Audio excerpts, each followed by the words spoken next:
চিংড়ি মাছের এই তরকারিটা গরম ভাতে এত বেশি মজা, না খেলে বুঝতেই পারবেন না।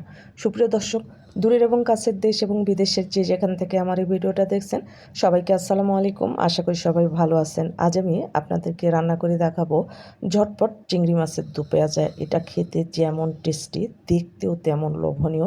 আপনারা যারা নতুন রাঁধুনি, ব্যাচেলার ভাই আপু এবং কর্মব্যস্ত আপুরা আছেন, এমনকি যারা বিদেশে থাকেন, তারাও চাইলে আমার এই রেসিপিগুলো হুবহু একদিন ফলো করে রান্না করে দেখতে পারেন। আশা করি ভিডিওটা ভালো লাগবে। চলুন তাহলে কথা না বাড়িয়ে আমরা মূল ভিডিওতে চলে যাই। সুপ্রিয় দর্শক, চিংড়ি মাছের দু পেঁয়াজা রান্না করার জন্য চিংড়ি মাছগুলোকে ভেজে নিতে হবে। এর জন্য চুলায় একটা ফ্রাই প্যান বসিয়ে এর মধ্যে দিয়ে দিয়েছি পরিমাণ মতো রান্নার রেগুলার তেল। আর চিংড়ি মাছগুলো আমি আগে কেটে ধুয়ে পরিষ্কার করে লবণ, হলুদ, মরিচ মেখে রেখেছিলাম। আর তেলটা ভালোভাবে গরম হয়ে আসলে মাছগুলো অ্যাড করে দিয়েছি। আর মাছের গায়ের যে উপরের খোসাগুলো থাকে সেগুলো সরিয়ে নিয়েছি। আপনারা চাইলে উপরের খোসা সহই কিন্তু রান্না করতে পারেন। মাছগুলো খুব বেশি ড্রাই করে ভাজা যাবে না। আমি প্রায় 1 মিনিটের মতো একটা সাইড ভেজে নিয়েছি। আর যখন চিংড়ি মাছের কালার চেঞ্জ হয়ে আসছে, তখন আমি চিংড়ি মাছগুলোকে উল্টিয়ে দিয়েছি। অপর পাশটাও একইভাবে ভেজে নিতে হবে, তবে বেশি ড্রাই করে ফেলবেন না। চেষ্টা করবেন কম আঁচে এই চিংড়ি মাছগুলোকে ভেজে নিতে। আমি উল্টে পাল্টে চিংড়ি মাছগুলোকে ভেজে নিয়েছি। এখন তেল থেকে এই চিংড়ি মাছগুলো উঠিয়ে সাইডে রেখে দিচ্ছি। আর এই একই তেলে রান্না করব, তো এর মধ্যে আমি দিয়ে দিচ্ছি গরম মশলা, তেজপাতা, দারচিনি, ছোটো এলাচ আর একটা দিয়েছি বড় এলাচ। আর নেড়ে চেড়ে একটু ভেজে নিব। সুন্দর যখন একটা ফ্লেভার বেরিয়ে আসবে, সেই পর্যায়ে অ্যাড করে দিতে হবে পেঁয়াজ কুচি। আমি প্রায় 1.5 কাপ পরিমাণ পেঁয়াজ কুচি অ্যাড করেছি। যেহেতু চিংড়ি মাছের পরিমাণটা বেশি, তাই পেঁয়াজটাও আমি একটু বেশি অ্যাড করেছি। আর পেঁয়াজটাকে নেড়ে চেড়ে নরম হয়ে আসা পর্যন্ত রান্না করে নিয়েছি। এখন এই পর্যায়ে অ্যাড করে দিচ্ছি একটা টমেটো কুচি করে। এখন নেড়ে চেড়ে টমেটো আর পেঁয়াজটাকে হালকা গোল্ডেন কালার করে ভেজে নিয়েছি।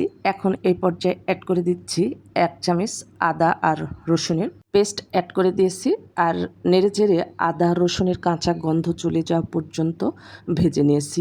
এখন এই পর্যায়ে অ্যাড করে দিচ্ছি অন্যান্য সব উপকরণ। কাঁচামরিচ, শুকনো মরিচের গুঁড়া, সামান্য একটু হলুদের গুঁড়া, ধনিয়া গুঁড়া, জিরা গুঁড়া দিয়ে মশলাটাকে আবারও ভালো করে ভুনা ভুনা করে নিতে হবে।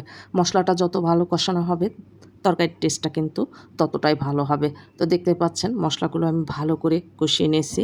এখন এই পর্যায়ে এসে অ্যাড করে দিতে হবে আগে থেকে ভেজে রাখা চিংড়ি মাছগুলো। আর চিংড়ি মাছগুলো দিয়ে আবারও মশলার সঙ্গে নেড়েচেড়ে মিশিয়ে নেব আর কষিয়ে নেব প্রায় 2 মিনিটের মতো।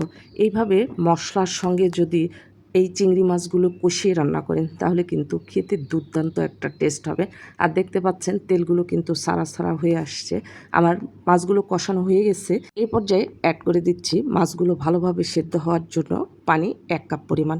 আর দিয়ে ভালো করে নেড়ে চেড়ে এটা রান্না করে নেব। ঝোলটা কিছুটা টেনে আসা পর্যন্ত আমি ঢাকনা দিয়ে ঢাকবো না, এইভাবে আমি রান্না করে নেব। তো কিছুটা ঝোল যখন টেনে আসছে, তখন সেই পর্যায়ে অ্যাড করে দিয়েছি ধনিয়া পাতা কুচি। আর নেড়েচেড়ে একটুখানি মিশিয়ে নিলেই আমার রান্নাটা কিন্তু কমপ্লিট হয়ে যাবে। আর হ্যাঁ, লবণটা কিন্তু অবশ্যই চেক করবেন। আমি অফ ক্যামেরাতে লবণটা আমি চেক করে নিয়েছি।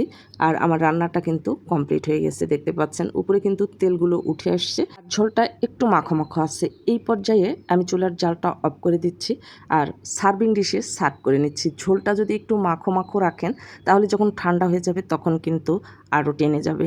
একটু মাখো মাখো রাখলে তখন কিন্তু এই তরকারিটা খেতে বেশ ভালো লাগে। তো আমি সার্ভিং ডিশে সার্ভ করে নিয়েছি। আর দেখেন কতটা সুন্দর আর কতটা লোভনীয়, আকর্ষণীয় লাগছে। গরম ভাতে 1 লোকমা ভাত মুখে দিলে থেমে থাকতে পারবেন না, আঙ্গুল চেটে ফুটে খেয়ে ফেলবেন।